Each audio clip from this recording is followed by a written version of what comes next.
you illegally denied one of them. It would be great if you would accept that one. Yeah, we could still take work on rides. the other one together. But he Josh didn't even found let the me get a loophole. word out and just said, "We're not talking at all." We're not talking. in as unpleasant a voice as could be possible, which you know is I've come to expect. Maybe hopefully they'll change their mind between now and Thursday. You know, they're obviously upset. They didn't hear what they wanted to hear. The judge recognized what the D.C. Court of Appeals has made very, very clear, what their own assistant AG conceded, and again, hopefully this gets wrapped up on Thursday, and at some point I would like to imagine, that the mayor will come around and will want to work with folks who want to make it so that you all can make as much money as possible in a safe way, and riders can save money.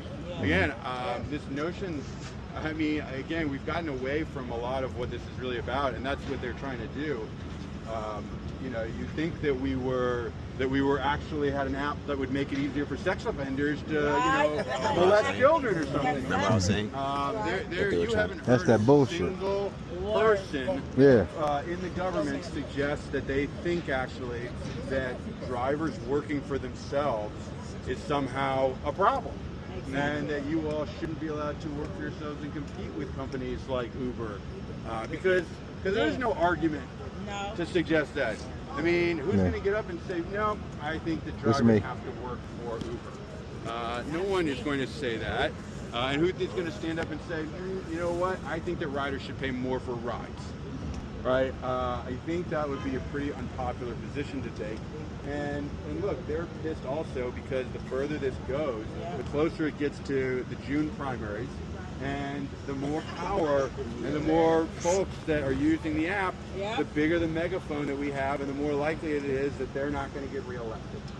And if they had any sense at all, they would have a kumbaya moment and be the strongest components of the economic opportunity and empowerment act. But that just goes to show you how strong the relationship is between Uber and these folks, that they're willing to forego an opportunity to get everybody in the district to think that they're doing something wonderful, because Uber's executives, it would hurt their stock options.